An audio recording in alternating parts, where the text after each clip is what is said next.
Hi, everyone. Welcome to Module 12. So this week truly revolves around the concept of property offenses.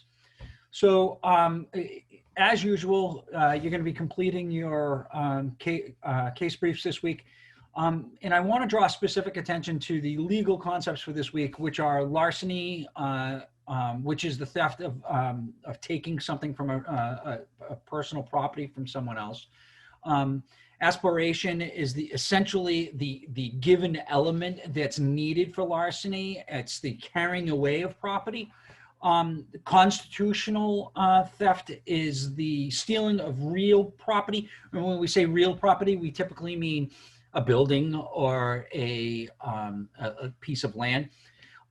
So you clearly cannot carry away with them, but you can illegally switch titles of them.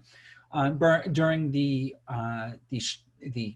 real estate market crash, people were essentially going into public deeds and showing that they had property, that they own the property, and switching the property over into their name for the cost of switching the fee. And it was a horrible endeavor to have that switched back and prove that you didn't give up your house, or that the bank may have foreclosed on person A, but person B came in and squatted in the house and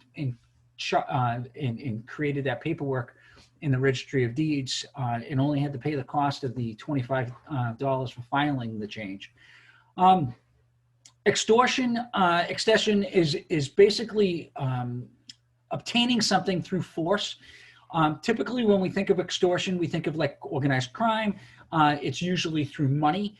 It's an individual may not be coming in and grabbing something from you or going into your home and taking something. It's more of like that you're convincing the other person through force that they need to give you that item. It's during the 1970s, the New York Police Department was fully engaged in extorting money and protective services from local businesses. They would walk in there and say, hey, we're here to provide some additional protection that the on-duty officers can't provide. This is our fee. And the store owner would say, take a hike.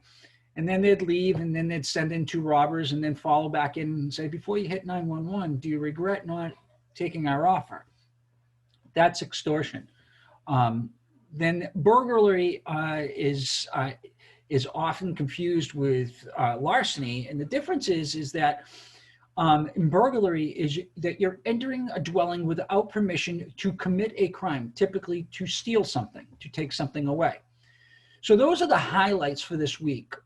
It's important that you continue to focus in on those and make sure that you're citing those in each of your weeks, each of the briefs. We're coming up close to the end of the semester. Always keep in mind that there is no final exam, but there is the third exam in the course. As always, if you have any questions, please feel free to reach out to me.